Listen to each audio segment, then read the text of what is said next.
Là, Abdelrafi Darwish, vous êtes un chef d'état-major et le chef du parti Fursan Misr ou les chevaliers de l'Égypte.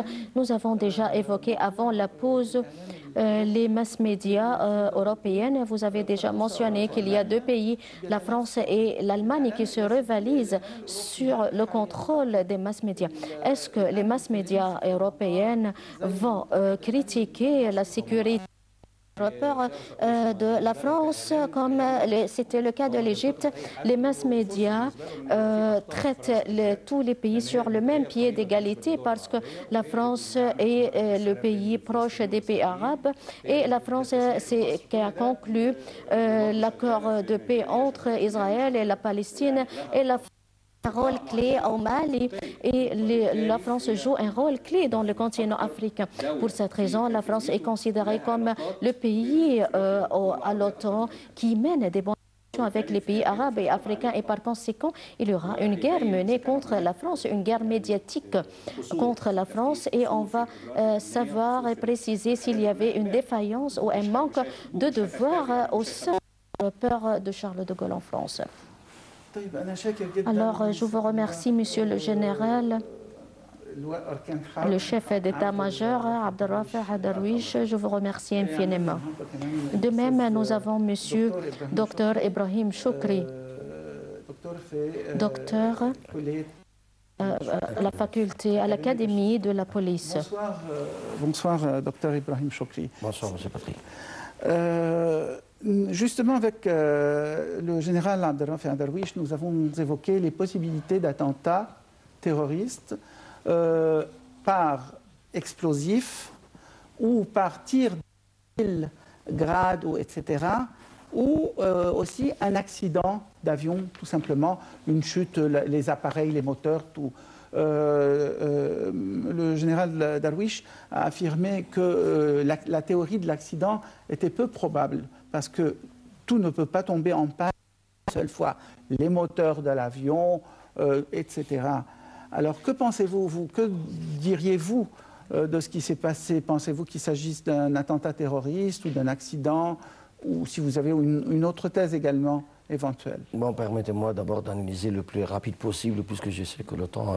oui, le temps qui nous est imparti est à peine 5 minutes. Oui. Donc, je vais vous dire, pour analyser cette affaire très dangereuse, premièrement, pour avoir une attaque contre un avion, les accidents d'avion seront sur 4 phases. Premièrement, s'il y a un problème technique au niveau de l'avion lui-même. Deuxièmement, s'il y a des problèmes comme le climat, etc. Troisièmement, s'il y a un dérangement sur l'avion, c'est-à-dire intervention humaine. Et cette intervention humaine se compose de 6 ou 7 points. Une de ces points, s'il y a des disputes ou bien des attentats, ou bien il y a les hijacking, ou bien d'autres choses concernant des bombes, etc. sur le niveau de l'avion.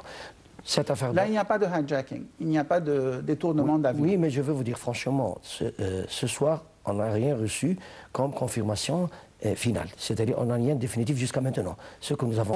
Un aéroport nous a annoncé qu'il y a eu un détournement, un hijacking, quelque part. Non, on a dit, peut-être, Monsieur Patrick, peut-être que je n'ai pas bien expliqué. Comme je parle de hijacking, ça ne veut pas dire qu'il y a des gens qui vont atteindre l'avion, puis diriger l'avion dans un autre avion. Peut-être ils ont causé des genres de disputes et de tirs entre eux-mêmes et ça tombe l'avion. Je ne dis pas que c'est le cas. Je vous explique simplement les principes en général. Oui. Je ne dis pas que c'est notre cas.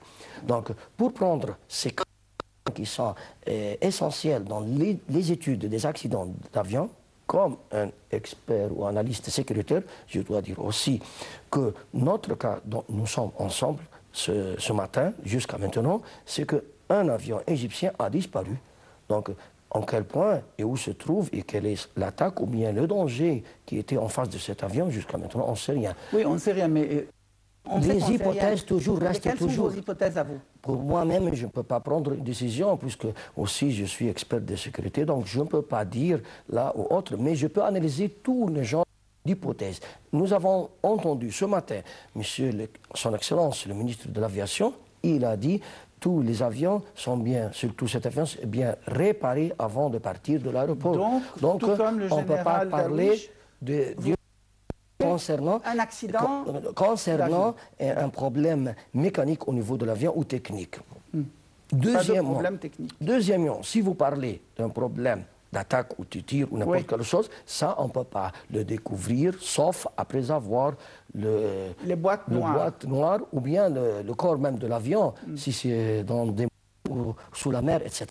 Troisièmement, pour prendre une hypothèse concernant une affaire terroriste ou criminelle, les deux ensemble, il y a deux phases, bien sûr, terroriste ou criminel.